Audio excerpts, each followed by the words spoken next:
Bonita. Deixa eu mostrar pra vocês.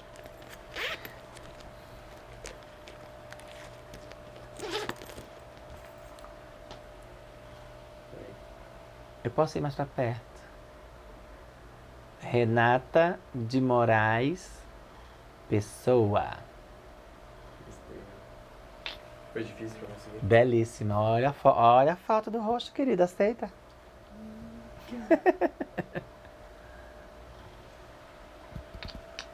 Aparelho escritor não reproduz.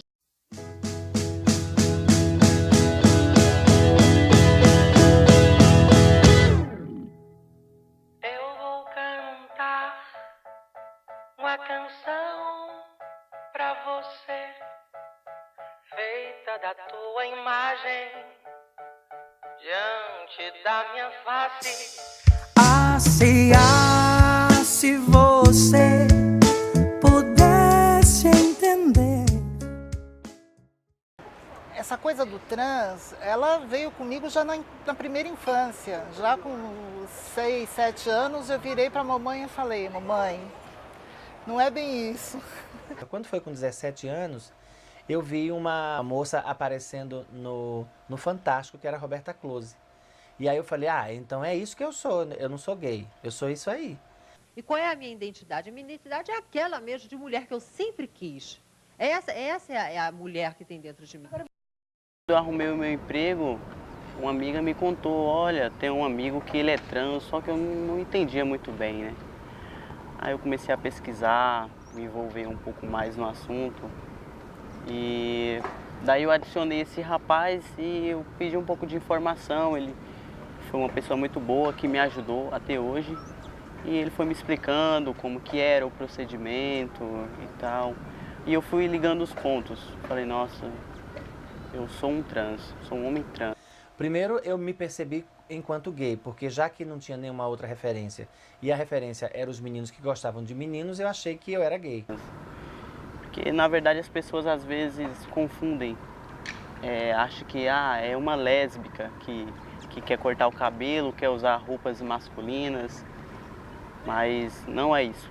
A gente não tinha esses conhecimentos para poder entender que isso era a identidade de gênero da pessoa. A gente sabe isso há pouco tempo, há 10 anos no máximo, que a gente discute identidade de gênero e orientação sexual. Na orientação sexual, você está orientado, tem vontade, tem desejo por um determinado tipo de pessoa.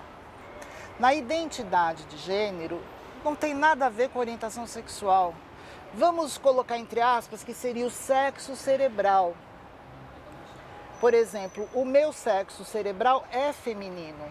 A minha orientação sexual, eu poderia ser uma trans mulher homossexual, lésbica. Eu poderia ser uma trans mulher bissexual, gostar de homens e mulheres. Eu poderia ser uma transexual assexuada, não gostar de nada. Então, identidade de gênero não tem nada a ver com orientação sexual. Porque a transexualidade é uma experimentação distinta, diversa, daquilo que nós chamamos de heteronormatividade ou de um padrão de gênero pré-estabelecido, no gênero formatado a partir do binarismo masculino-feminino, que vem do reconhecimento da genitália das pessoas. O nosso nome, primeiro que quando eu nasci me deram um nome, né? Eu não escolhi o meu nome, assim como todas as pessoas. Porém, quando a gente começa a se identificar na nossa identidade de gênero, começa a se identificar com esse gênero, e esse gênero conflita com o sexo que determinaram que é o meu sexo quando eu nasci, há uma confusão aí identitária e que esse nome, que ele não representa mais essa pessoa, né? Ele não representa mais a minha identidade, a minha construção identitária. O nome civil e o nome oficial nos documentos é muito mais importante que qualquer cirurgia. E a cirurgia ninguém vê, ela não está visível para ninguém. Agora o seu documento está. Você tem que apresentá-lo para viajar, você tem que apresentá-lo para entrar numa instituição. O direito, ele constitui a personalidade jurídica da pessoa em torno do nome. Então, quando a gente é registrado civilmente, quando a gente adquire um nome, a gente passa então a adquirir direitos, deveres, toda uma responsabilidade jurídica em torno do meu nome. Para o direito, o nome ele é imutável, é uma coisa quase que absoluta, ele permanecerá para o resto da vida com aquele teu nome, porque é em torno daquela identidade civil que se constituem direitos. Acontece que o direito autoriza algumas exceções, por exemplo, se o teu nome lhe causa algum tipo de constrangimento, ou se o seu nome de alguma forma pode representar alguma humilhação, algo que lhe torne a vida insuportável. Então o direito autoriza a mudança do nome. Alguém que se chame, por exemplo, Hitler, por exemplo, ou outros nomes mais esdrúxulos que a gente conhece. O direito não protege tudo aquilo que foge das regras, sejam regras comportamentais, sexuais, regras morais. Então o direito ele não ainda permitiu uma ampla possibilidade das pessoas transexuais mudarem o seu nome. Então o direito ele se aproxima dessa estrutura genital, vamos dizer assim, para proteger os indivíduos no sexo e no gênero que o seu nome é correspondente.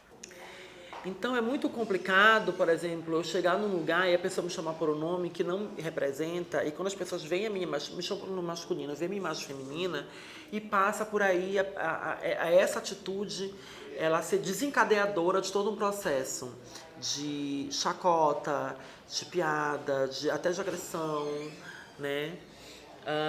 E de humilhação. Né, em que essa pessoa me chama por um nome, eu digo, não, por favor, me chame pelo nome que eu me identifico. E essa pessoa se recusa, nesse processo, há várias violações, né, em que essa pessoa comete com essa população. E isso afasta, porque ninguém fica no espaço que não é bem recebido. Se você for na minha casa e eu te tratar mal, né, eu te ofender, você não vai mais na minha casa, obviamente. E assim a gente faz. Então a gente não está na escola, a gente não está num CRAS, a gente está num CRES, a gente está numa briga, a gente não está em nenhum serviço público. A gente não traz empresas, por quê? Porque a gente vai no lugar e as pessoas simplesmente violam nossos direitos.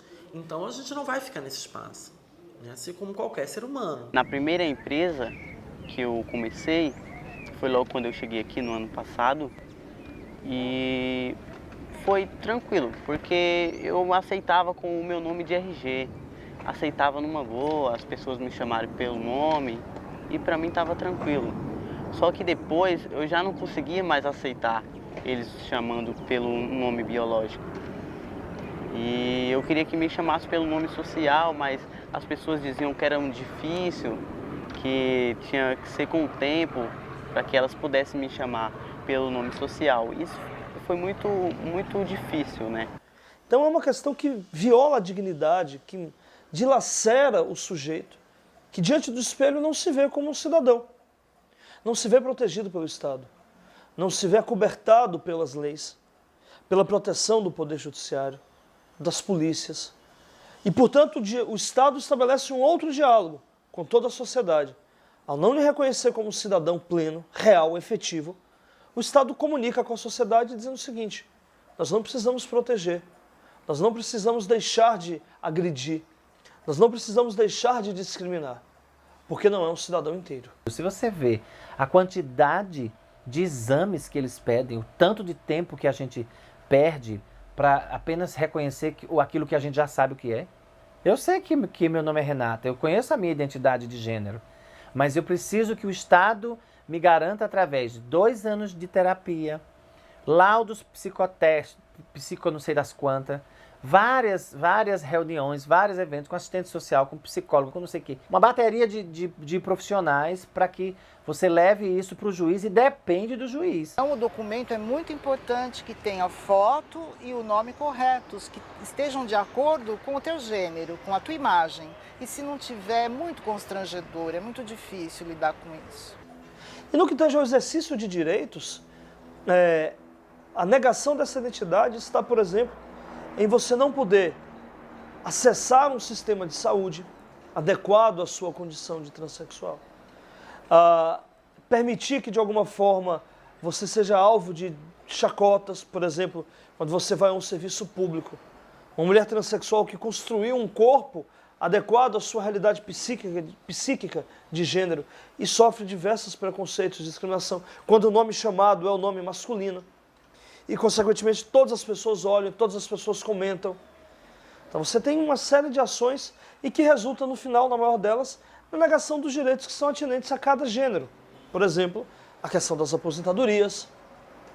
Você cria um problema para as mulheres transexuais que precisam estar em dia com o seu documento civil, que é um documento no masculino, e, por exemplo, coloca ela numa situação de constrangimento frente ao exército, quando ela precisa se apresentar para poder fazer o atestado de reservista. E mulheres não precisam se apresentar. Então você tem aí contradições típicas de direitos que são assegurados a homens e a mulheres e que são negados. E que, no final, o diálogo que se estabelece entre o Estado e esta população é: vocês não existem. Em termos de cidadão, vocês não existem. A cidadania lhes é negada, com o meu aval, com a minha chancela. E isso faz com que pessoas trans tenham uma dificuldade imensa de acesso à sua cidadania. E a dificuldade de alterar esse registro de nome, por exemplo, existe uma lei que garante a alteração de nome por constrangimento. Mas não basta eu me mostrar como eu sou e dizer que eu assumo esse papel de gênero na sociedade para que me concedam a alteração de nome. Eu tenho que ter um laudo que diz que eu sou uma pessoa transtornada, que eu sou doente, para que eu possa receber o direito, né, de alterar esse meu prenome. Nós discordamos dessa visão do direito. A experimentação, a vivência de cada um é suficiente para poder constituir direitos. E por isso, o Poder Judiciário deve apenas se limitar ao papel de legitimar uma identidade socialmente construída. Por isso, a gente luta por uma legislação que facilite esse processo, como na Argentina, em que você chega em qualquer cartório, ao se identificar como travesti transexual, você faz a sua alteração de prenome, sem ter que passar por nenhum juiz, sem ter que alguém dizer que você, basta você mesma se identificar. Eu acho que as pessoas trans, o que elas mais querem é ser respeitados com o nome social, ser chamados pelo nome social e não pelo de RG. O direito ao nome é o início do meu acesso à cidadania. É você começar a me respeitar. Mas não basta você me chamar pelo nome que eu quero e lá dentro da consulta médica você olhar o meu corpo como um corpo masculino e não entender que toda a minha transição de gênero ela tem um impacto no meu corpo e na minha saúde. Então isso vai para além, né? Faz com que esse profissional tenha que entender esse corpo, faça com que os currículos profissionais tenham que debater isso, porque se o Estado reconhecer a identidade de gênero, os currículos dos médicos, dos assistentes sociais, dos professores vão ter que começar a debater essa realidade e entender essa dinâmica.